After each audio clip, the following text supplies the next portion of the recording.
اعوذ باللہ من الشیطان الرجیم بسم اللہ الرحمن الرحیم رب اشرح لی صدری ویسر لی امری واحلل عقدۃ من لسانی یفقہوا قولی۔ تمام بہنوں کے لیے بہت ساری دعاؤں کے ساتھ ہم آج دوبارہ یہاں موجود ہیں۔ آج میری گفتگو کا موضوع ہے نفلی روزے۔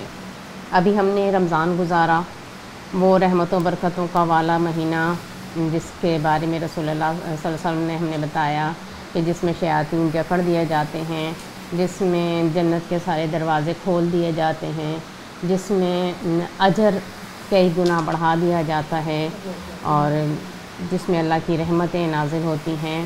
وہ ساری رحمتیں برکتیں ہم نے دیکھی، محسوس کی۔ الحمدللہ اللہ تعالیٰ نے ہمیں روزوں کی توفیق عطا فرمائی اور اس اسلامی معاشرے میں وہ ایک اسلام کا رنگ نظر آیا کہ جس میں قرآن نظر آ رہا ہوتا تھا، جس میں ہم نے دور قرآن بھی کی ہے، قرآن کی بہاریں دیکھیں، اس میں تراویح کا ایک پربہار منظر بھی دیکھا۔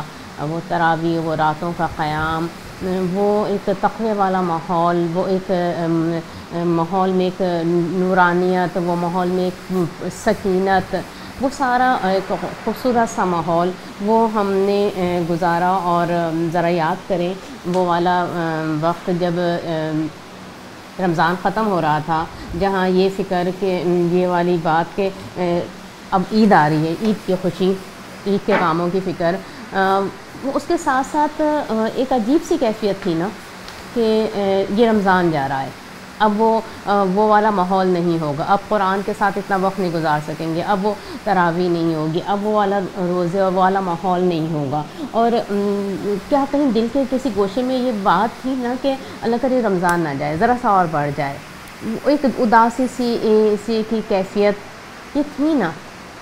جب وہ والا ماحول ختم ہو رہا ہوتا ہے تو ایک فطری سی بات ہوتی ہے، دل میں ہوتا ہے، لیکن رمضان کو تو جانا ہوتا ہے، رمضان کو تو ختم ہونا ہی ہوتا ہے۔ جیسے ہم حج پر جائیں تو حج مکمل ہونے کے بعد جب واپسی کا وقت شروع ہو رہا ہوتا ہے تو جہاں گھر والوں کی اور اپنے رشتہ داروں سے ملنے کی خوشی ہو رہی ہوتی ہے، وہاں یہ ایک اندر سے ایک دکھ سا لگا ہوا ہوتا ہے، ایک اداسی سی ہوتی ہے کہ اس حرم کو چھوڑ کے چلے جائیں گے۔ اور وہ طواف وداع کے بعد جب نکلتے ہیں تو وہ بار بار نگاہیں پلٹتی ہیں، بار بار پلٹ کر اس طرف دیکھتے ہیں اور لگتا ہے کہ شاید اور رک جائیں یہاں پر۔ ہوتا ہے نا، یہ ایک فطری سی چیز ہے، ایک فطری سی خواہش ہوتی ہے کہ دل چاہتا ہے یہی والا ماحول دوبارہ رہے، لیکن اسے تو جانا ہوتا ہے، ہمیں تو وقت وہاں سے لوگوں کو جانے کے بعد وہاں سے واپس آنے کا دل نہیں چاہتا، لیکن واپس تو آنا ہوتا ہے۔ اور ہم اللہ کا شکر ہے ہم اچھی طرح سے جانتے ہیں کہ ان سب کا مقصد کیا ہے، اس سارا چیزوں کا مقصد کیا ہے۔ رمضان کو ختم ہونا ہوتا ہے، یہ ایک اللہ تعالیٰ نے ایک ماحول دیا ہے، ایک ہمیں ایسی عبادت دی ہے جس سے ہمارے اندر تقویٰ پیدا ہوتا ہے۔ اللہ تعالیٰ نے مہینہ بھر کی ہم سے ایک تربیت کرائی ہے، اللہ تعالیٰ نے اس مہینے بھر میں ہمارے ماحول کو کتنا سازگار کر دیا، ہمارے اندر کی کتنی تطہیر، کتنی پاکیزگی، کتنی صفائی ہو گئی، کتنا صبر حاصل ہوا، کتنی ہمارے نفس کی تربیت ہوئی۔ اللہ تعالیٰ یہ سارا کرنے کے بعد پھر ہمیں عید کی خوشی دیتے ہیں اور اس کے بعد اس رمضان کو ختم ہونا ہوتا ہے۔ لیکن بعد میں کیا کرنا ہے؟ الحمدللہ ہم سب جانتے ہیں کہ بعد میں اس تربیت کو، جو رمضان کی تربیت ہے، اس تربیت کو قائم رکھنا ہے اور اس تقویٰ جو رمضان میں ایک مہینے میں جو تقویٰ حاصل کیا ہے، روزوں کا مقصد یقیناً تقویٰ کا حصول ہے اور ہم نے یقیناً اس شعور کے ساتھ روزے رکھے ہوں گے کہ ہمیں تقویٰ حاصل ہو جائے، اور جو تقویٰ حاصل ہوتا ہے وہ باقی 11 مہینوں میں اس تقویٰ کی بنیاد پر ہی زندگی گزارنی ہے، وہ تقویٰ والی، وہ ایمان والی زندگی گزارنی ہے۔ ہم اچھی طرح سے جانتے ہیں کہ اب ہم نے اس کو استعمال کرنا ہے، اور اب رمضان کے بعد کا ایک ہفتہ گزر چکا ہے اور اس ایک ہفتے کی کیفیت کو بھی آپ لوگوں نے محسوس کیا ہوگا، کتنا فرق پڑ جاتا ہے نا، کافی فرق پڑ جاتا ہے۔ اور اب زیادہ وہ فکر ہو رہی ہے کہ ہماری نمازیں بہتر رہیں، ہمارا اللہ سے وہ تعلق نہ ٹوٹنے پائے، وہ تقویٰ قائم رہنے پائے۔ اور اب جس کو شعور ہو، جسے اندازہ ہو، تو اس کے لیے اب والی زندگی بہت زیادہ ذرا مشکل لگ رہی ہے۔ رمضان میں تو پھر بڑی آسانیاں تھیں، پورا ماحول سازگار تھا، بہت نیکی کا ماحول بنا ہوا تھا، شیطان بھی بند تھا، اور اللہ نے وقت میں برکت بھی دی ہوئی تھی، کچھ مستعدی بھی آ گئی تھی، کچھ نیکی کی طرف رجحان بھی خود زیادہ تھا۔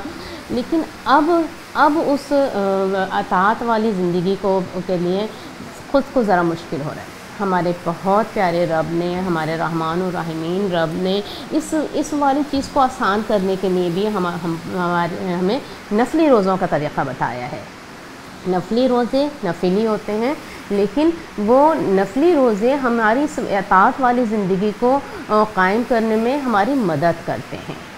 ذرا سا ہم اس کو سمجھتے ہیں، اور اگر ہم دیکھیں نفلی روزوں کی جو ہدایات، پہلے ہم ذرا نفل کو سمجھ لیں۔ نفل کیا ہوتا ہے نا، کہ فرض تو وہ فرض ہوتا ہے جو کہ لازم ہوتا ہے، جو کمپلسری ہے، جو کہ اللہ تعالیٰ نے لازم کر دیا ہے، اور سوائے استثنائی صورتوں کے، سوائے کسی معذوری کے، وہ ہر مسلمان نے کرنا ہی ہے۔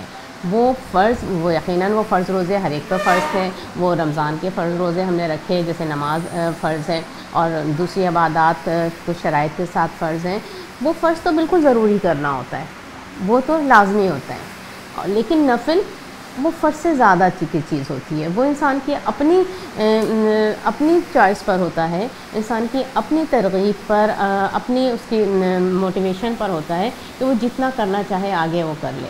لیکن فرض بہرحال ایک کم سے کم آخری والی حد ہوتی ہے جس پہ ضروری قائم رہنا ہوتا ہے۔ تو یہ جو رمضان کے روزے تھے، یہ تو فرض روزے تھے۔ الحمدللہ اس کو اچھی طرح سے ہم نے رکھا، ہم نے تقویٰ حاصل کیا، اسے گزار دیا۔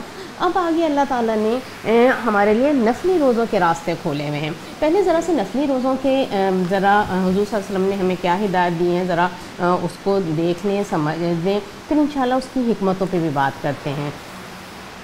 نفلی روزوں میں سب سے پہلے تو ہمارے پاس شوال کے روزے کی بات آتی ہے، اور اس کے لیے یہ مسلم کی ایک حدیث ہے۔ حضرت ابو ایوب انصاری رضی اللہ تعالیٰ عنہ روایت کرتے ہیں کہ رسول اللہ صلی اللہ علیہ وسلم نے فرمایا، جس شخص نے رمضان کے پورے روزے رکھے، پھر اس کے بعد شوال کے 6 دن کے روزے رکھے، تو وہ ایسا ہے گویا اس نے ہمیشہ روزے رکھے۔ صائم الدہر کا لفظ آئے ہیں کہ جیسے اس نے ہمیشہ روزے رکھے۔ کتنا اس کا اجر ہے نا۔ اور شوال کے روزوں کے علاوہ بھی بہت سارے نفلی روزے ہیں، جیسے اس کے بعد جو اہم ترین روزہ ہے وہ عرفہ کا روزہ ہے، 9 ذی الحجہ کا روزہ۔ اس کے بارے میں یہ بھی مسلم کی روایت ہے کہ رسول اللہ صلی اللہ علیہ وسلم نے فرمایا کہ عرفہ کے دن کا روزہ رکھنا ایسا اجر رکھتا ہے کہ میں اللہ سے توقع رکھتا ہوں کہ اس کی برکت سے 1 سال پہلے کے اور 1 سال بعد کے گناہوں کو اللہ بخش دے گا۔ دیکھیں، 1 سال پہلے اور 1 سال بعد کے گناہوں کی بخشش، اللہ پیارے نبی صلی اللہ علیہ وسلم کیا خوشخبری دے رہے ہیں، کتنی خوشخبری ہے۔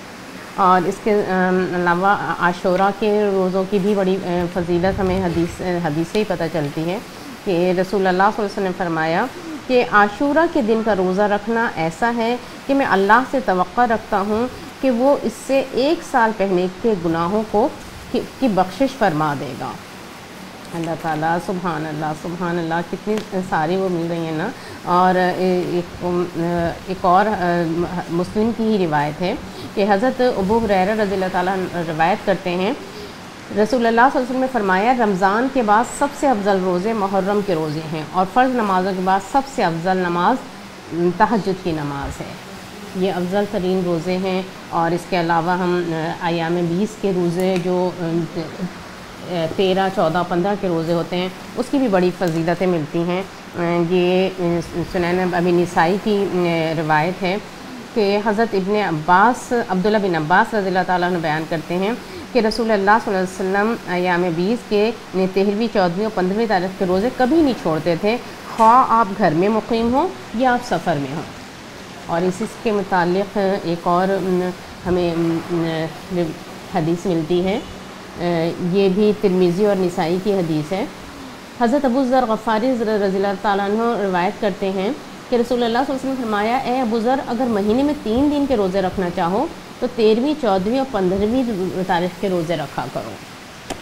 اور ایک اور حدیث میں ہمیں ملتا ہے کہ رسول اللہ صلی اللہ علیہ وسلم نے فرمایا کہ جس نے ہر مہینے میں 3 روزے رکھے، ہر مہینے میں 3 روزے رکھے، وہ ایسا ہے جیسے کہ اس نے ہمیشہ روزے رکھے ہیں.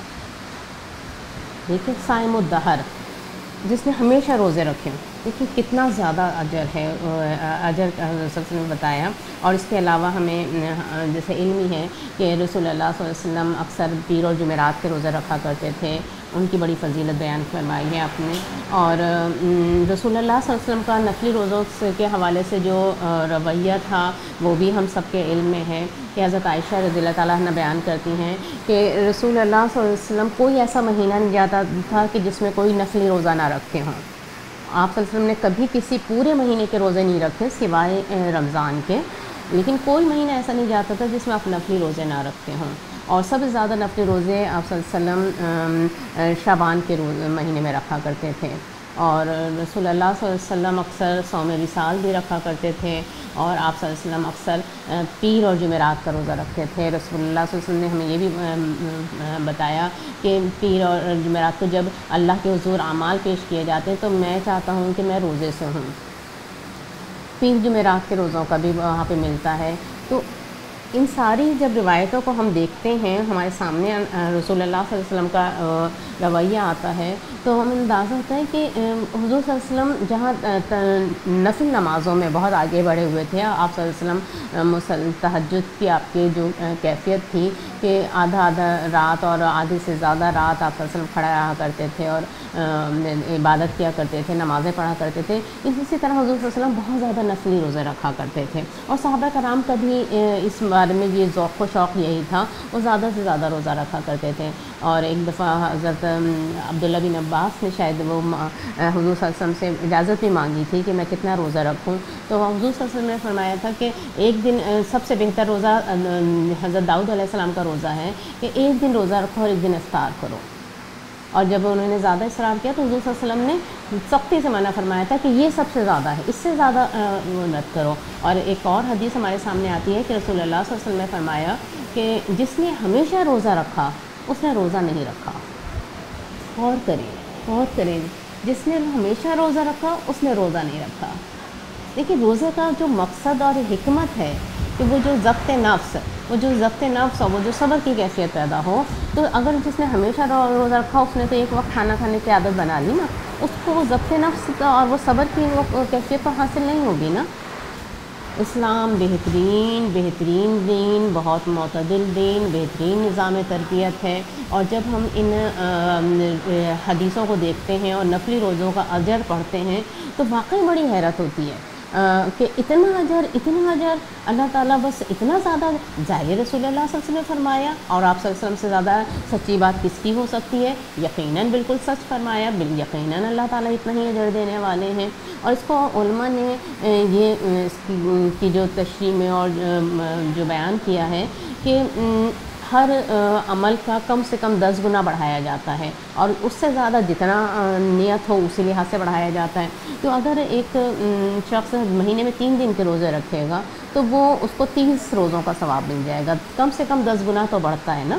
تو وہ 30 روزوں کا جب مہینے میں 3 روزوں کا اجر جب 30 روزوں کا ملے گا، اور ہر مہینے میں 3 دن کے روزے رکھنے کا جب معمول بنا لیا جائے گا تو وہ تو پورے سال کے روزوں کا اجر وہ صائم الدہر ہو جائے گا.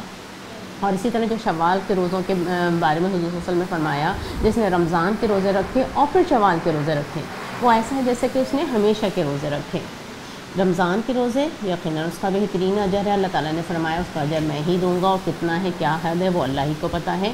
اور جس نے رمضان کے روزے رکھے اور پھر شوال کے 6 روزے رکھے ہیں، اور شوال کے 6 روزوں کا اگر ہم 10 گنا بڑھا لیں اور رمضان کے روزوں کا اجر ملا لیں تو پورے سال کے روزے کے برابر کا اجر بن جاتا ہے.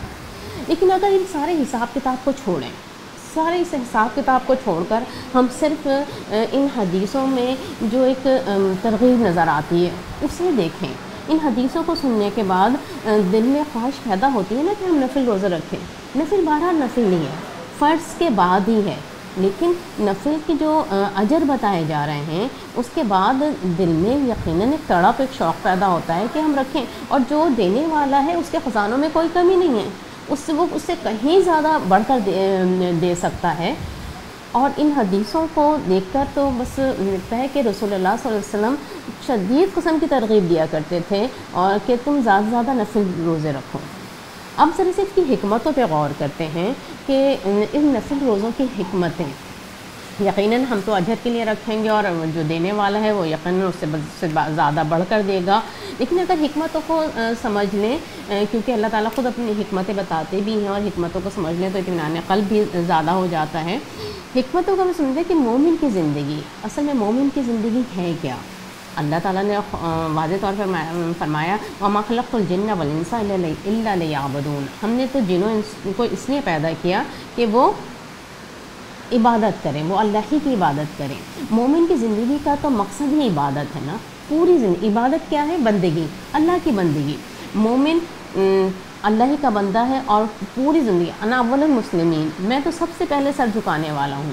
مومن کو پوری زندگی اللہ کی اطاعت کرنی ہے۔ ایمان کیا ہے؟ اللہ کو اس طرح سے مان لینا کہ اللہ ہی رب ہے، کائنات کا خالق بھی ہے، مالک بھی ہے، چلانے والا بھی ہے اور سب کچھ دینے والا بھی ہے، اور مجھے اسی کی اطاعت کرنی ہے۔ اور یہ زمین میں اللہ کا خلیفہ ہوں، اور یہ زمین زندگی کیوں دی گئی ہے؟ خلق الموت والحیات لیبلوکم ایکم احسن عملا، زندگی کیوں دی گئی ہے؟ تاکہ آزما کر دیکھیں کہ کون اچھا عمل کرتا ہے۔ سارے رسول یہی دعوت لے کر آئے کہ صرف اللہ ہی کی عبادت کرو، اللہ کے سوا کسی کی اطاعت نہ کرو۔ فاتقوا اللہ وأطیعون، تمام نبیوں کی دعوت یہی تھی کہ اللہ ہی کا تقوی اختیار کرو، اللہ ہی سے ڈرو، اللہ ہی کی اطاعت اور میری اطاعت کرو۔ رسول کی اللہ کی اطاعت کیسے ہوگی؟ رسول بتائے گا۔ مومن کی پوری زندگی اللہ کی عبادت کی زندگی ہے، بلوغ سے لے کر جب شعور آتا ہے یا کوئی شخص اسلام میں داخل ہوتا ہے اس وقت سے لے کر اور موت تک، اس دنیا سے جانے تک اسے اللہ ہی کی عبادت کرنی ہے، کیونکہ اللہ ہی کی عبادت اللہ ہی اس کا حق ہے، اور اس اللہ کی عبادت میں اسے تمام اللہ کے دشمنوں سے جنگ کرنی ہے، جہاد کرنا ہے، چاہے وہ اپنا نفس ہو، چاہے وہ شیطان ہو، چاہے دنیا کے طاغوت ہوں، اسے صرف اللہ کی عبادت کرنی ہے اور ہر طاغوت کا انکار کرنا ہے۔ یہ ہے مومن کی زندگی کا مقصد، بنیادی مقصد۔ اور اس طرح دیکھا جائے تو مومن کی زندگی پوری کی پوری زندگی اللہ کی عبادت والی زندگی ہے، اور اللہ کی عبادت والی زندگی میں صرف اللہ ہی کی اطاعت ہونی ہے، کیونکہ اللہ تعالیٰ نے انسان مومن سے اس کے جان اور مال جنت کے بدلے خرید لیے ہیں، اور جب وہ اللہ کی اطاعت والی عبادت والی زندگی گزار کر اللہ کے پاس پہنچے گا، اللہ کے حضور پہنچے گا، تو پھر اللہ اس کے بدلے اس کو جنت عطا فرمائے گا۔ پھر وہ حساب کتاب ہونا ہے اور پھر وہاں پر جنت یا دوزخ کا فیصلہ ہونا ہے۔ یہ سب ہمارا ایمان ہے، یہ سب ہمارا ایمان ہے۔ اور یہ عبادت والی زندگی کیا کوئی آسان ہے؟ آسان تو نہیں ہے نا، کیونکہ اللہ تعالیٰ نے شیطان کو بھی ساتھ بھیجا ہے۔ یہ شیطان بھی ہے اور دنیا متاع الغرور ہے، دھوکے کی جگہ ہے۔ بار بار انسان اس کے دھوکے میں آ جاتا ہے، بار بار انسان اسی کو سب کو سمجھنے لگتا ہے، اور یہاں پہ بہت سارے طاغوت ہیں۔ اللہ تعالیٰ نے انسانوں کو آزادی دی ہوئی ہے کہ اطاعت کرنا چاہیں کریں، نہ کرنا چاہیں نہ کریں، اور اس بنیاد پر یہاں بہت سارے طاغوت ہیں۔ ہر دور میں فرعون موجود ہوتے ہیں اور آج کے دور میں بہت سارے فرعون موجود ہیں، طاغوت بھی موجود ہیں۔ انسان کے اپنے نفس کے اندر کا بھی جو اکساہٹ ہے، نفس کا شیطان ہے، نفس کا شر ہے، وہ بھی موجود ہے، اور شیطان بھی ہر طرح سے موجود ہے۔ ان سارے ماحول میں اللہ کی اطاعت، اللہ کے خلیفہ ہونے کی ذمہ داری کو ادا کرنا کوئی آسان کام ہے؟ نہیں نا، آسان کام نہیں ہے، یہ اچھا خاصا مشکل کام ہے، اور ہمارے رب نے اسی مشکل کام کو آسان کرنے کے لیے ہم پر یہ عبادتیں فرض کی ہیں۔ جو مولانا مودودی رحمۃ اللہ علیہ نے تحریر کیا، انہوں نے جو لکھا کہ یہ جو ساری عبادتیں ہیں وہ اس بڑی عبادت کی تیاری کے لیے ہیں۔ سب سے بڑی عبادت پوری زندگی کی عبادت، پوری زندگی اللہ کی بندگی، اللہ کی غلامی میں گزارنے کے لیے یہ عبادتیں ہمیں ہماری مددگار ہوتی ہیں۔ نماز ہمیں کچھ دیر کے بعد بلا کے یہ سمجھاتی رہتی ہے کہ سب سے بڑا اللہ ہے، اسی کے سامنے جھکنا ہے، بار بار اس سے کیا ہوا جو عہد ہے اس کی تجدید ہوتی ہے، بار بار اللہ یاد آتا ہے، بار بار اس قرآن کو دوبارہ سے پڑھتے ہیں اور اپنی ساری اس حیثیت کو سمجھتے ہیں۔ اسی طرح اللہ تعالیٰ پورے سال میں ایک بار ہمیں مہینے کے روزے رکھوا کر ہمیں یہ ساری اپنے آپ سے قریب کر دیتے ہیں۔ روزے کا مقصد کیا ہے؟ یا ایھا الذین آمنوا کتب علیکم الصیام کما کتب علی الذین من قبلکم لعلکم تتقون۔ کیوں روزے فرض کیے گئے؟ اے لوگوں جو ایمان لائے ہو، تم پر ہم نے روزے فرض کر دیے جیسے کہ تم سے پہلے امتوں پہ فرض کیے گئے تھے، شاید کہ تم میں تقوی پیدا ہو۔ روزے تقوی کے لیے ہیں، اور اس روزے کی جب ہم پورا معاشرہ مل کر روزے رکھتا ہے اور وہ رحمت برکتیں نازل ہوتی ہیں، وہ تقوی حاصل ہوتا ہے، وہ اللہ کا خوف، وہ اللہ کی قربت، وہ اللہ کی محبت، وہ اللہ کا ایسا جیتا جاگتا احساس جو کہ اللہ کی نافرمانی سے روک لے، وہ پیدا ہوتا ہے۔ اور یہ وہ جو احساس ہے، یہ اس زندگی کو عبادت بنانے میں مدد کرتا ہے۔ یہ والا جو احساس ہے، یہی ہمارے لیے وہ آسانیاں پیدا کرتا ہے، وہ اپنی بندگی کی حیثیت، اپنے غلامی کی حیثیت کو یاد رکھنا ہمارے لیے آسان کر دیتا ہے۔ اور ظاہر زکوٰۃ بھی اللہ تعالیٰ نے ہمیں بتایا کہ مال تمہارا نہیں ہے، اللہ کا ہے، اور اسے اللہ کے حکم کے مطابق استعمال کرنا ہے، اس میں سے اللہ کا حق نکالنا ہے۔ اور اسی طرح اللہ تعالیٰ نے حج کے سال میں پورے زندگی میں ایک بار پورے اپنے معاشرے کو، اپنے سب کو، رشتہ داروں کو چھوڑ کر، ہر طرف سے دنیا سے کٹ کر، اپنی ساری حیثیتوں کو چھوڑ کر صرف اس رب کے در پر فقیر بن کر اپنی حیثیت کو پہچان لو، تو پھر بعد میں جب وہاں سے واپس آؤ تو وہ اپنی حیثیت یاد رہے گی، اس رب سے وہ تو تعلق جڑے گا۔ تو یہ ساری جو عبادتیں ہیں، یہ عبادتیں دراصل ہمیں اس بڑی عبادت کے لیے تیار کرتی ہیں۔ اور مومن کی زندگی اکثر دیکھا جائے تو روزہ ہی تو ہے، مومن کی پوری زندگی روزہ ہی تو ہے۔ دیکھیں روزے میں کیا کرتے ہیں نا، روزے میں شروع ہوتا ہے فجر سے، اور فجر کے بعد وہ جہاں ہم کھانے پینے سے رکتے ہیں، وہاں اللہ کی تمام نافرمانیوں سے رکتے ہیں۔ پوری کوشش ہوتی ہے کہ اللہ کے ہاتھ سے، ہمارے کان سے، زبان سے، کسی بھی ہمارے عضو سے کوئی اللہ کی نافرمانی نہ ہونے پائے۔ اور ہم جب کھانے پینے سے رک رہے ہیں تو جو چیزیں آلریڈی اللہ تعالیٰ نے حرام کی ہوئی ہیں ان سے پوری طرح رکیں، یہی تو روزہ ہوتا ہے نا۔ اسی طرح مومن کی پوری زندگی روزہ ہے۔ جب وہ مومن ایمان لے آتا ہے، جب رب کو رب مان لیتا ہے، تو پھر اس کی پوری زندگی میں اس کی کوشش کیا ہوتی ہے؟ پوری زندگی میں اس کی کوشش یہ ہوتی ہے کہ وہ اللہ کی اطاعت کرے، وہ اللہ ہی کی اطاعت کرے، کیونکہ اس کا اللہ سے ایک سودا ہو گیا ہے نا، جو سورۃ توبہ میں اللہ تعالیٰ نے فرمایا ان اللہ اشتری من المؤمنین انفسهم واموالهم بان لهم الجنہ۔ اللہ تعالیٰ نے مومنوں سے ان کے جان اور مال جنت کے بدلے خرید لیے ہیں۔ ایمان تو یہ سودا ہے، اور جب مومن یہ سودا کر لیتا ہے تو پھر وہ اپنے جان اور مال کو اللہ کی راہ میں لگاتا ہے، وہ سب کچھ اللہ کی راہ میں خرچ کر رہا ہوتا ہے، کیونکہ اس کو اپنا سمجھ ہی نہیں رہا ہوتا، وہ تو اللہ کے ہاتھ ان چیزوں کو بیچ چکا ہوتا ہے۔ تو مومن کی تو پوری زندگی میں اس کو اللہ کی حرام کی چیزوں سے بچنا ہے، پوری زندگی میں اللہ کی اطاعت کرنی ہے۔ اور روزے میں جو سب سے اہم چیز جو ہمیں روزے میں ہوتی ہے کہ وہ جو اللہ کا احساس تازہ رہتا ہے، اللہ دیکھ رہا ہے، ذرا پیاس کا احساس ہوتا ہے تو ایک دم یہ بھی احساس آتا ہے اللہ دیکھ رہا ہے۔ جہاں پہ بھی کسی گناہ کے اندر سے کوئی ذرا سی بھی ترغیب ہوتی ہے، ذرا سا بھی احساس محسوس ہوتا ہے، فوراً ایک دم خیال آتا ہے نہیں اللہ دیکھ رہا ہے۔ وہ روزے میں یہ والا جو احساس مضبوط ہو جاتا ہے کہ اللہ دیکھ رہا ہے، تو مومن کی تو پوری زندگی کی بنیاد یہ والا احساس ہے نا، اللہ دیکھ رہا ہے۔ روزے کا مقصود تقوی ہے۔ مومن کی زندگی تقوی کے بغیر والی تو زندگی بن ہی نہیں سکتی نا۔ مومن کی پوری زندگی تقوی والی زندگی ہوتی ہے۔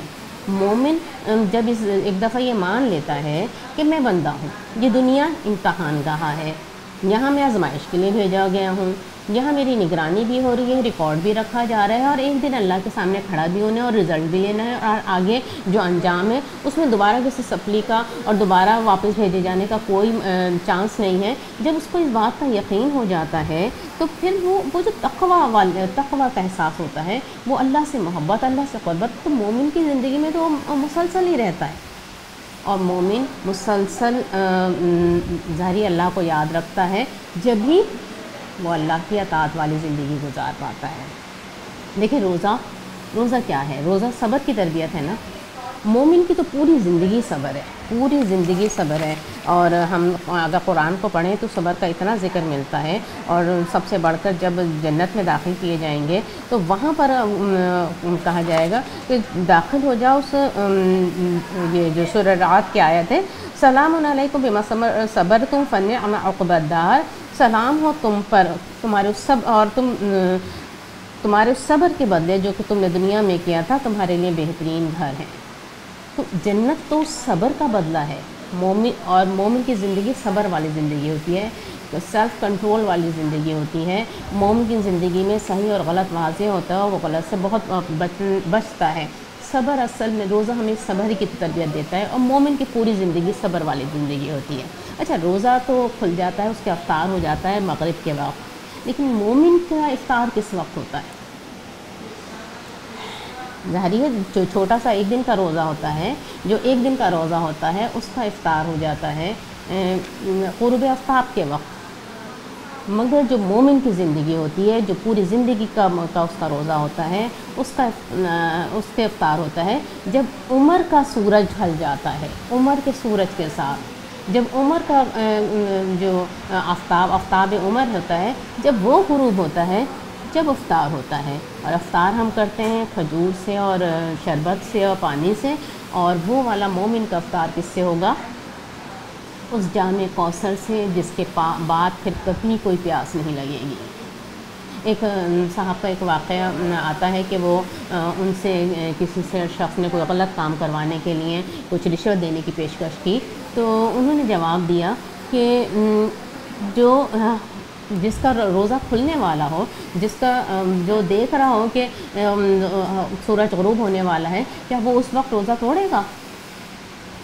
میں دیکھ رہا ہوں میرا عمر ختم ہونے والی ہے، میرا بڑھاپا آ چکا ہے، کیا اس وقت میں روزہ توڑوں گا؟ کیا میں اس وقت یہ غلط کام کروں گا؟ تو دیکھیں، جس طرح افطار کے وقت دسترخوان پر سب کچھ لگا ہوا ہوتا ہے، اور ہم کیسے بیٹھے ہوتے ہیں، ہم ہاتھ رو کے بیٹھے ہوتے ہیں اور منتظر ہوتے ہیں، بس 2-4 منٹ اور، بس 2-4 منٹ اور، بس 2-4 منٹ اور، بس اس کے بعد ساری نعمتیں ہمارے لیے۔ اس وقت 2-4 منٹ پہلے روزہ نہیں توڑتے نا، چاہے جتنی بھی وہ کیفیت ہو رہی ہوتی ہے، کہ بس یہ ہوتا ہے ذرا سا صبر اور کر لیں، ساری نعمتیں ہمارے لیے ہیں۔ تو مومن کو بھی یہ یقین ہوتا ہے، صبر سے یہ زندگی گزار لیں، بعد میں جنت کی ساری نعمتیں اپنی ہیں، بس تھوڑی سی دیر اور، بس تھوڑا سا صبر اللہ کے لیے اور، بس تھوڑا سا صبر اور۔ تو اصل میں مومن کی زندگی تو پورا کا پورا روزہ ہی ہے، اور یہ جو روزے ہوتے ہیں یہ ہمارے اس بڑے روزے کے لیے نا، یہ جو روزے ہیں ہمیں اس پوری زندگی کے روزے کے لیے ہم کو تیار کر رہے ہوتے ہیں۔ اور جب رمضان کے روزے گزر جاتے ہیں، جب ہم رمضان سے وہ تقویٰ حاصل کر لیتے ہیں، ہمارے یہاں شخصیتوں میں فرق پڑ چکا ہوتا ہے، ایک تبدیلی آ چکی ہوتی ہے، جب قرآن کے ساتھ اتنا وقت گزارنے کے بعد، جب وہ قیام اللیل کرنے کے بعد، جب تراویحوں کے بعد ہم نے کچھ نہ کچھ تبدیلی آ چکی ہوتی ہے، قرآن سے قریب آ چکے ہوتے ہیں، اللہ کی محبت بڑھ چکی ہوتی ہے، کچھ صبر ہمارے اندر آ چکا ہوتا ہے، تو پھر رمضان ختم ہو جاتا ہے، اور پھر یہ اللہ کی حکمت ہے، اسے ختم نہیں ہونا ہوتا ہے، اور اس کے بعد ہمیں پھر اس زندگی میں اس تربیت کو استعمال کرتے ہوئے اس زندگی میں اللہ کی اطاعت کرنی ہوتی ہے۔ اصل کام یہ ہے کہ اب رمضان گزرنے کے بعد ہمارے اندر وہ تقویٰ موجود رہے، وہ قرآن کی محبت، وہ قرآن کا احساس، وہ ہماری نمازوں کی کیفیت، وہ اللہ کا قرب، وہ ساری چیزیں وہ ایک دم ختم نہ ہو جائیں۔ اصل میں المیہ یہ ہے کہ جس معاشرے میں ہم پیدا ہوئے ہیں اور پلے بڑے ہیں، اس میں دین کا تصور بگڑ چکا ہے، دین کا وہ ہمہ گیر تصور نہیں رہا، بلکہ ہمارے معاشرے میں دین کا وہ ایک غلط سا کچھ محدود سا تصور آ گیا، جس میں دین دنیا علیحدہ ہے، جس میں تصور یہ ہوتا ہے کہ رمضان میں بہت ساری نیکیاں کما لی، بہت کچھ کر لیا، بہت سارا ثواب جمع ہو گیا، اب رمضان ختم ہو گیا، اب ہم آزاد ہیں، جو دل چاہے کریں۔ تو یہ تصور صحیح ہے؟ بالکل صحیح نہیں ہے، بالکل غلط ہے یہ تصور، اور سارے مسئلے اصل میں اسی تصور کی وجہ سے ہوتے ہیں۔ اسلام تو یہ نہیں کہتا، اسلام تو یہ بتاتا ہے پوری زندگی اللہ کی عبادت ہے، تمہیں پوری زندگی اللہ کی عبادت کرنی ہے، اللہ کی بندگی کرنی ہے، اللہ کی غلامی کرنی ہے، اللہ کی اطاعت کرنی ہے، اطیعوا اللہ واطیعوا الرسول، تمہیں اللہ اور اللہ کے رسول کی اطاعت پوری زندگی کرنی ہے، اور اس اطاعت کو آسان بنانے کے لیے روزے تربیت کا ایک نظام ہے۔ روزے تمہیں وہ تقویٰ عطا کرتے ہیں، وہ صبر عطا کرتے ہیں، وہ قرآن سے قربت عطا کرتے ہیں، جو اس پوری زندگی کو اللہ کی اطاعت والی زندگی بنانے میں مددگار ہوتی ہے۔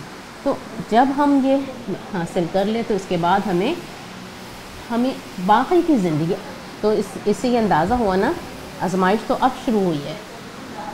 اللہ تعالیٰ مومن کی زندگی تو واقعی آزمائش ہے، اللہ تعالیٰ نے تو دنیا کو بنایا ہی کیوں ہے نا۔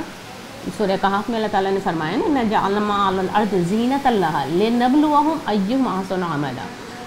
ہم نے زمین پہ جو کچھ ہے اسے زینت بنایا ہے، سجاوٹ بنایا ہے، اسے مزین کیا ہے، کیوں؟ تاکہ تمہیں آزما کے دیکھے تم میں سے کون اچھا عمل کرتا ہے۔ تو دیکھیے یہ تو امتحان گاہ سجی ہوئی ہے نا، مومن تو ہے ہی امتحان گاہ میں۔ بس اس امتحان کو آسان کرنے کے لیے اللہ تعالیٰ نے یہ عبادتیں ہم پر فرض کر دی ہیں، اور اب ہمارے لیے ذرا آسان سے مشکل والا دور شروع ہو گیا ہے۔ وہ رمضان میں جو کہ بہت آسان والا وہ تھا کہ پورے معاشرے سے مدد مل رہی تھی، جب کہ روزہ رکھنا بہت آسان ہو گیا تھا، جب کہ شیطان بند تھا، جب کہ معاشرے میں نیکیاں بڑھ رہی تھیں، ہر وقت کو نیکی کی فکر تھی، قرآن کے لیے ٹائم بھی زیادہ تھا، برائیاں ویسے ہی بند نہ بھی ہوں لیکن کافی حد تک دب گئی تھیں، جب ہمیں ہر طرف سے مدد مل رہی تھی، وہ والا ماحول اللہ تعالیٰ نے ہمیں دیا، لیکن اب وہ والا ماحول ختم ہو گیا۔ اب ہماری آزمائش ہے کہ ہم اب اللہ کو کتنا یاد رکھتے ہیں، اب ہمارا قرآن سے تعلق کیسا ہوتا ہے، اب ہمارے تقوی کی کیفیت کیا ہے، واقعی ہم نے اس رمضان سے تقوی کتنا حاصل کیا، اس کا پتہ تو اب چلے گا۔ اصل میں اب اندازہ ہوگا کہ وہ تربیت کیسی تھی۔ لیکن ہمارے پیارے رب نے، ہمارے رحمان اور رحیم رب نے یہاں پر بھی ہمارے لیے آسانی کر دی، اور ہماری آسانی کے لیے وہ نفل روزوں کی ترغیب دی کہ وہ نفل روزے رکھے، اس رب کا قرب تم ابھی بھی حاصل کر سکتے ہو، وہ والی جو رمضان کی مدد ہے وہ ابھی بھی حاصل کر سکتے ہو، وہ تقویٰ جو حاصل کرنے کی جو تم نے کوشش کی تھی وہ ابھی بھی کر سکتے ہو۔ لیکن ظاہری وہ پورا ماحول کا ساتھ تھا، وہ والی چیز اب نہیں ہوگی۔ آپ لوگ کو اندازہ ہوگا، بہت اچھی طرح سے اندازہ ہوگا کہ رمضان میں تو روزہ رکھنا آسان ہوتا ہے، روزہ چھوڑنا مشکل ہوتا ہے، لیکن اگر رمضان کے بعد روزے رکھیں، جو نفلی روزے رکھے جاتے ہیں، مشکل ہوتی ہے نا، ہوتی ہے۔ اکیلے اٹھ کر سحری کرنا، ظاہری وہ والا ماحول تھوڑی ہوتا ہے کہ جب سبھی جاگ رہے ہوں اور اس میں ایک رونق ہو، اکیلے اٹھنا ہے، اس کے لیے خود سے کچھ پلاننگ کرنی ہے، خود سے کوشش کرنی ہے، الارم لگانا ہے، سیٹنگ کرنی ہے، اور جب روزہ رکھ لیا ہے تو پھر پورے ماحول کی وہ مدد نہیں مل رہی ہوتی نا، پھر سب لوگ کھا پی رہے ہیں، سب آرام سے کھا پی رہے ہیں، اگر آپ کہیں جائیں تو آپ کو بھی پیش کیا جا رہا ہے، لوگوں کو نہیں پتہ نا کہ آپ کا روزہ ہے، اس وقت اپنے آپ کو روکنا ہے۔ اور پھر وہ پہلے تو وہ جب رمضان ایک ماحول بنا ہوا ہوتا ہے تو دورہ قرآن بھی ہو رہا ہے، اور ہمارے جو کاموں کی بھی ہم نے ایسی سیٹنگ کی ہوئی ہے، اتنے کاموں کو بھی سمیٹا ہوا ہے کہ ہم 3 گھنٹے 2 گھنٹے 3 گھنٹے آرام سے قرآن کو دے رہے ہیں، لیکن اب تو اتنا ٹائم دینا ممکن نہیں ہوگا نا، اب تو اور بہت سارے کام بھی ہیں، اور بہت سارے کام ہیں، اب شیطان بھی کھل گیا ہے، اب غیبتیں بھی ہو رہی ہیں، اب کانوں میں دوسری قسم کی آوازیں بھی جا رہی ہیں، اب سارے کام بھی، ذمہ داریاں بھی ساری ادا کرنی ہیں،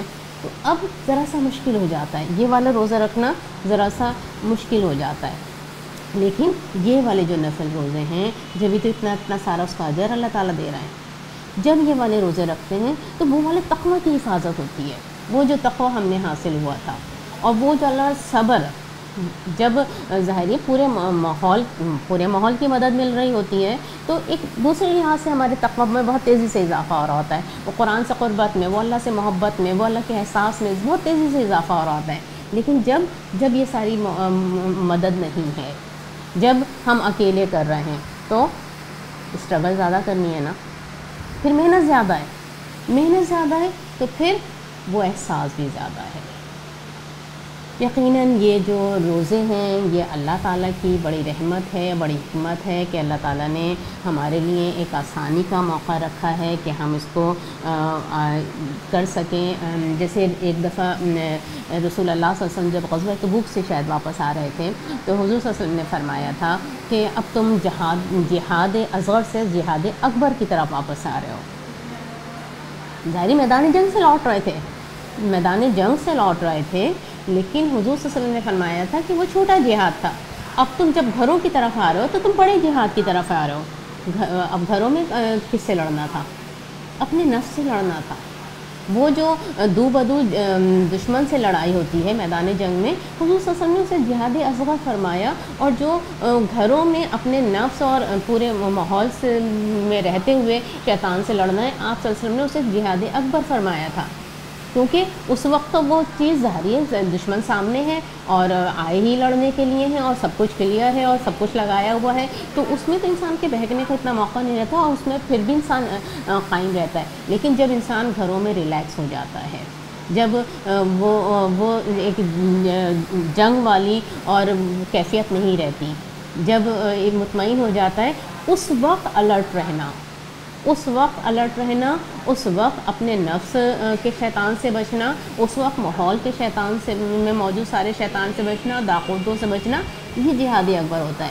بالکل اسی طرح دیکھیں رمضان کا وہ بہترین ماحول، وہ رحمتوں اور برکتوں والا ماحول، جس کی رحمتوں کو ہم نے محسوس کیا، جس کا تقویٰ ہم نے حاصل کیا، وہ ایک آسان ماحول تھا.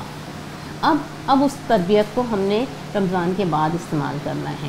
اب جو روزے رکھنے ہیں وہ مشکل والے روزے ہیں. اب جو ہم نے صبر کرنا ہے وہ والا زیادہ والا صبر ہے، لیکن کرنا یہی ہے. اب ہم جہاد اکبر کی طرف آ گئے ہیں. اب ہمیں زیادہ اسٹرگل کرنی ہے اور ہمارے رب نے آسانی کے لیے یہ نفل روزے ہمیں کی ترغیب دی ہے تاکہ ہم ان کو زیادہ سے زیادہ رکھنے کی کوشش کریں اور رب سے وہ والا تعلق بنا کے رکھیں. رسول اللہ صلی اللہ علیہ وسلم کا اگر ہم اسوہ دیکھیں نا، یہ روزے فرض نہیں ہیں، لیکن حضور صلی اللہ علیہ وسلم کا اسوہ کیا تھا؟ ہمارے سامنے اسوہ تو وہی ہے نا، ہمارے سامنے ماڈل وہی ہے، کردار وہی ہے. اور رسول اللہ صلی اللہ علیہ وسلم کی ہم اگر حیات طیبہ کو دیکھیں تو نفل روزے کثرت سے رکھا کرتے تھے، اور آپ صلی اللہ علیہ وسلم تو صوم وصال بھی رکھا کرتے تھے، جس کے لیے امت کو یقیناً منع کیا گیا ہے کہ صوم وصال رکھنے سے. لیکن حضور صلی اللہ علیہ وسلم بہت زیادہ نفل روزے رکھا کرتے تھے.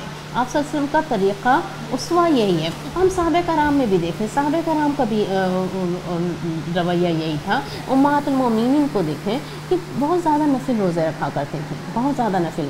یہ ہیں بہرحال نفل، لیکن جس کو واقعی یہ فکر ہے کہ مجھے پوری زندگی میں اللہ کی اطاعت کرنی ہے، مجھے اس تقوی کو قائم رکھنا ہے، مجھے اس صبر کو قائم رکھنا ہے، اللہ سے اس تعلق کو قائم رکھنا ہے، قرآن سے اس کو تعلق کو قائم رکھنا ہے، اپنی نمازوں کو اس طرح سے بہتر رکھنا ہے، تو پھر یقیناً پھر وہ کوشش کرے گا اور اس کے لیے یہ نفل روزے ہیں، وہ نفل روزے رکھیں. اور نفل روزے کے اجر کتنا زیادہ ہے، اجر یقیناً اس مومن کے لیے ہی ہے جس کو فکر ہے کہ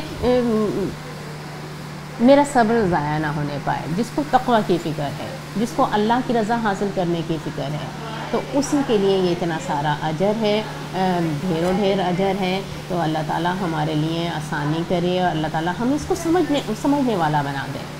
ہم اس بات کو سمجھیں کہ یہ جو نفل روزے ہیں یہ ہمارے لیے اس پوری زندگی کے اس کام کو آسان کر دینے والے ہیں. یہ ہماری آسانی کے لیے ہیں.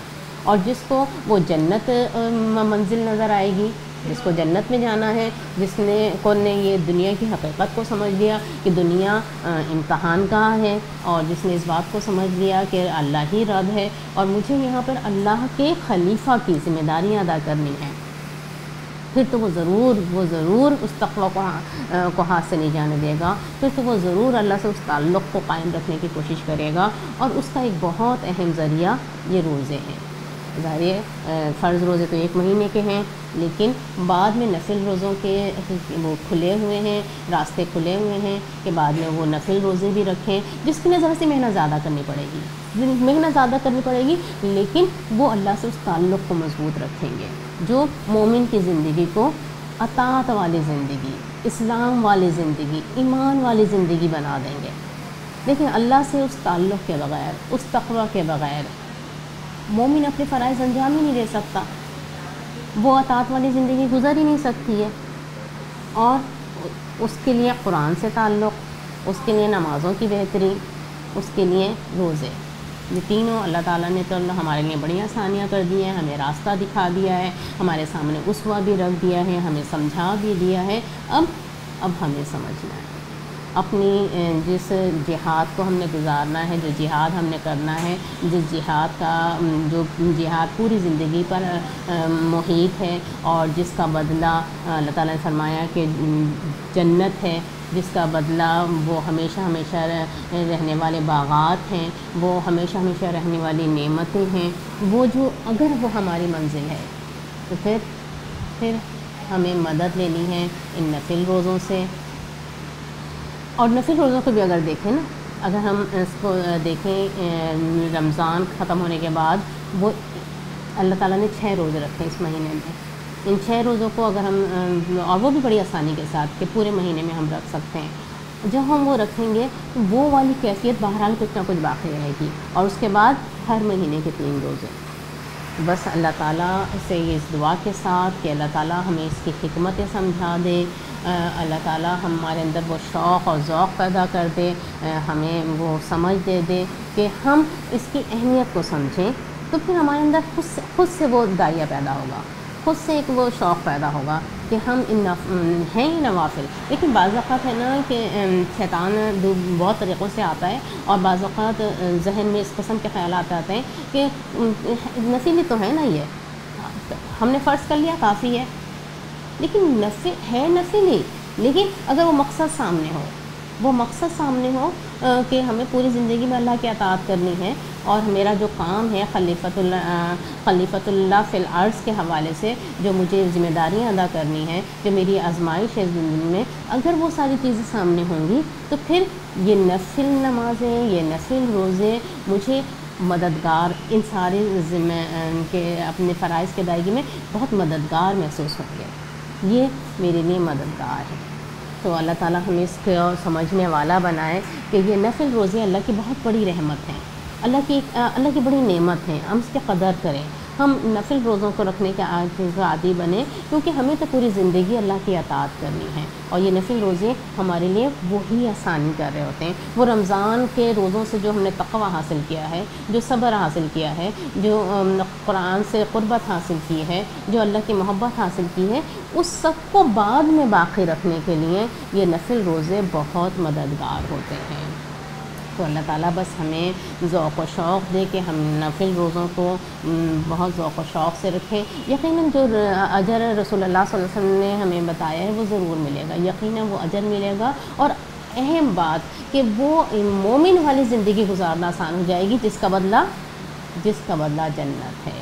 بس یہی بات چھوٹی سی ہے، لیکن سمجھ میں آ جائے تو بہت بڑی سی بات ہے کہ اصل زندگی کا مقصد اس رب کی اطاعت ہے، اس ذمہ داریوں کو ادا کرنا ہے، اس رب کو یاد رکھنا ہے، اور اس کے لیے یہ عبادتیں میری مددگار ہیں۔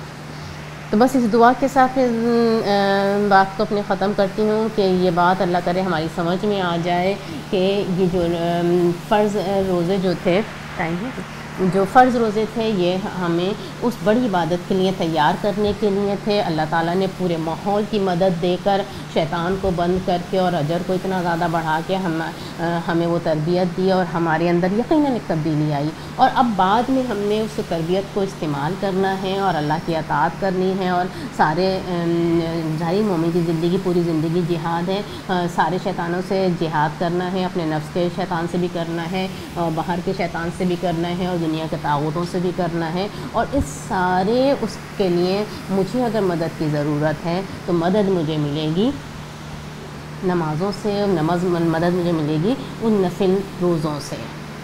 اللہ تعالیٰ بس ہمیں ان نفل روزوں کو بھی رکھنے کی توفیق عطا فرمائے، ہمارے لیے آسانی کرے، اور اللہ کرے کہ ہم جب اللہ کے پاس پہنچیں تو ہمارے لیے وہ جنتیں منتظر ہوں، اور رسول اللہ صلی اللہ علیہ وسلم کی وہ والی حدیث وہ ہمارے حق میں پوری ہو کہ رسول اللہ صلی اللہ علیہ وسلم نے فرمایا تھا کہ مومن کے لیے دو فرحتیں ہیں، ایک فرحت تو اسے اس وقت حاصل ہوتی ہے جب وہ افطار کرتا ہے، اور دوسری فرحت اسے اس وقت حاصل ہوگی جب وہ اللہ سے ملاقات کرے گا، جب وہ پوری زندگی والا روزہ کھلے گا۔ اللہ تعالیٰ ہمیں پوری زندگی کو روزے والی زندگی بنانے کی توفیق دے، اور جب اللہ سے ملاقات ہو تو ہمیں وہ والی فرحت بھی حاصل ہو جائے۔ آمین ثم آمین. ربنا تقبل دعاء إنك أنت السميع العليم وصلی اللہ تعالی علی خیر خلقہ محمد وآلہ وصحبہ اجمعین برحمتک یا ارحم الراحمین. دعا کریں. چلے آئیے ذرا چھوٹی سی دعا کر لیتے ہیں. سبحان اللہ والحمد للہ ولا الہ الا اللہ واللہ اکبر ولا حول ولا قوة الا باللہ العلی العظیم. اللہم صلی علی محمد وعلی آل محمد کما صلیت علی ابراہیم وعلی آل ابراہیم انک حمید مجید. اللہم بارک علی محمد وعلی آل محمد کما بارکت علی ابراہیم وعلی آل ابراہیم انک حمید مجید. ربنا ظلمنا انفسنا وإن لم تغفر لنا وترحمنا لنكونن من الخاسرين. ربنا لا تزغ قلوبنا بعد إذ هديتنا وهب لنا من لدنك رحمة إنك أنت الوهاب. ربنا آتنا في الدنيا حسنة وفي الآخرة حسنة وقنا عذاب النار.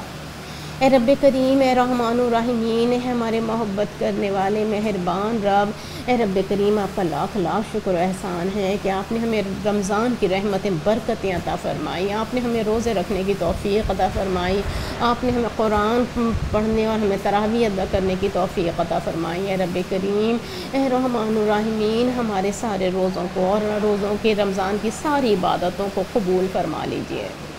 اے رب کریم، اے رحمان الرحیمین، اے رب کریم، اے رحمان الرحیمین، یا اللہ آپ نے ہمیں رمضان سے جو تربیت دی ہے، اے رب کریم ہمیں اس تربیت کو باقی رکھنے والا بنا دیجیے.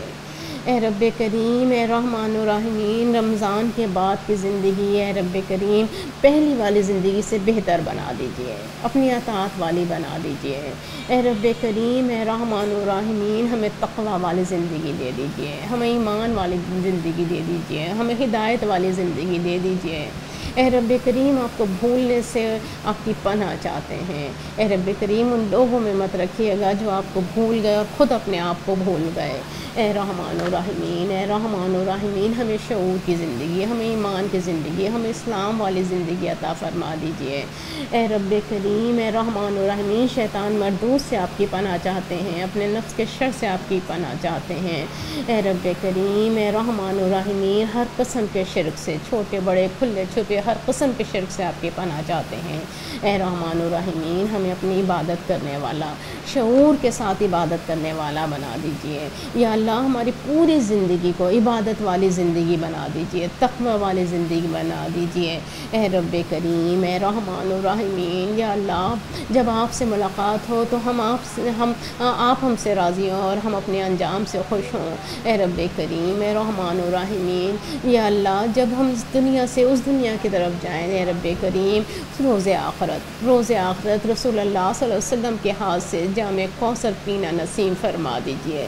یا اللہ ہم نے یہاں پہ رمضان کی افطار کے وقت کی فرحتیں عطا فرمائی ہیں. اے رب کریم، اے رحمان الرحیمین، وہ والی فرحت جس کا وعدہ ہے اللہ، وہ والی فرحت جب اللہ سے ملاقات ہوگی، یا اللہ وہ والی فرحت، وہ والی خوشی بھی عطا فرما دیجیے. یا اللہ آپ سے اپنی تمام نعمت و رحمت و برکتوں کا سوال کرتے ہیں جن کا سوال آپ کے پیارے نبی حضرت محمد صلی اللہ علیہ وآلہ وسلم نے کیا تھا، اور ان تمام بلاؤں سے، ان تمام برائیوں سے آپ کی پناہ چاہتے ہیں جن سے پناہ آپ کے پیارے نبی حضرت محمد صلی اللہ علیہ وآلہ وسلم نے چاہی. ربنا تقبل دعاء انك انت السميع العليم وصلى الله تعالى على خير خلقه محمد وآله وصحبه اجمعين برحمتك يا ارحم الراحمين. رب العزة عما يصفون وسلام على المرسلين والحمد لله رب العالمين.